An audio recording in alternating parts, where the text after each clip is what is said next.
এই সরকারের পদত্যাগ চাই, আসলে কেন, মানে এই সরকারের পদত্যাগটা কেন চাইছেন?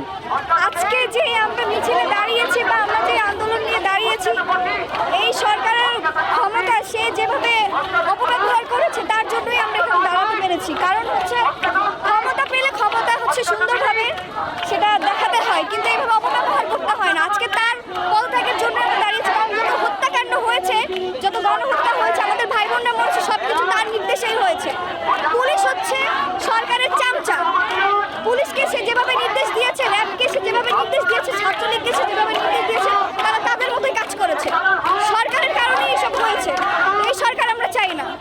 আমি যদি ভয় পেতাম তাহলে এখানে এসে দাঁড়াতাম না। আমি জানি না আমার কি হবে, কারণ আমরা তো এখনো স্বাধীন না। আসলে যদি আমাদের এই সরকার পদত্যাগ করে তাহলেই আমরা আসলে স্বাধীন নাগরিক হতে পারবো। আমরা এখনো এই দেশে স্বাধীন না। স্বাধীনতা শুধু 1971 সালে এসেছে শেখ পরিবারের জন্য, আমাদের জন্য না।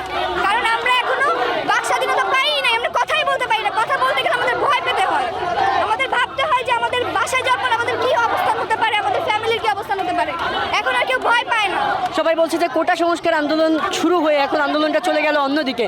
এতদিন তো এটা ছিল না, বা এতদিন তো এগুলো নিয়ে মানুষ নামেনি, আজকে কেন? আজকে কেন হবে না? সব স্টুডেন্টরা হচ্ছে একটা ন্যায্য দাবি চেয়েছে। সে ন্যায্য দাবি যদি সঠিকভাবে সঠিক সময় মানা হতো তাহলে